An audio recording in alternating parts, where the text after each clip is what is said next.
बिहार में एक आदमी ने सपना देखा और पूरी सियासत हिल गई। ये कहानी है प्रशांत किशोर की।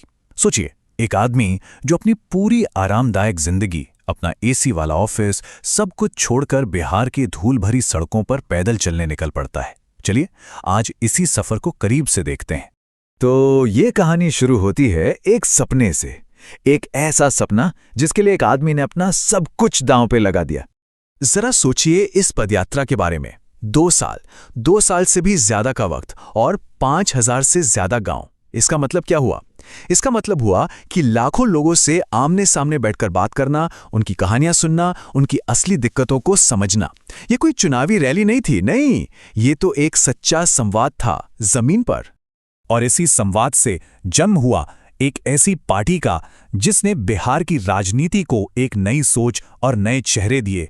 कुछ ऐसा जो शायद बिहार ने पहले कभी नहीं देखा था।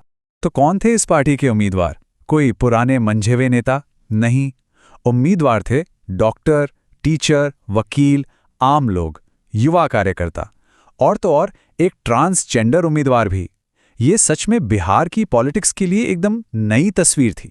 और बात सिर्फ नए चेहरों की नहीं थी। इंडिया टुडे ने भी ये बात कही कि ये इकलौती ऐसी पार्टी थी जिसने एक भी ऐसा उम्मीदवार खड़ा नहीं किया जिसका कोई क्रिमिनल रिकॉर्ड हो, कोई बाहुबली नहीं, कोई दागी नहीं, बिल्कुल साफ सुथरी राजनीति की एक सीधी पेशकश।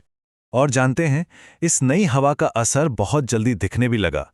बिहार के बड़े बड़े नेता भी इसे नोटिस करने लगे थे। यहां तक कि पूर्व केंद्रीय मंत्री आरसीपी सिंह ने तो अपनी पूरी पार्टी का विलय ही जनसुराज में कर दिया। मतलब संकेत बिल्कुल साफ था, ये अब कोई छोटा मोटा एक्सपेरिमेंट नहीं रहा, ये एक सीरियस पॉलिटिकल फोर्स बन रहा था। और फिर आता है कहानी का सबसे बड़ा टर्निंग पॉइंट। साल 2025, बिहार विधानसभा चुनाव के नतीजे। इस पूरे आंदोलन के लिए यह सच का सामना करने वाला पल था। और नतीजा क्या रहा? 0। एक भी सीट नहीं जीती। अब पहली नजर में तो ये एक बहुत बड़ी, एक करारी हार लगती है ना? लेकिन क्या ये वाकई एक हार थी, या इस हार के पीछे भी कोई जीत छिपी थी? क्योंकि कहानी यहां खत्म नहीं होती।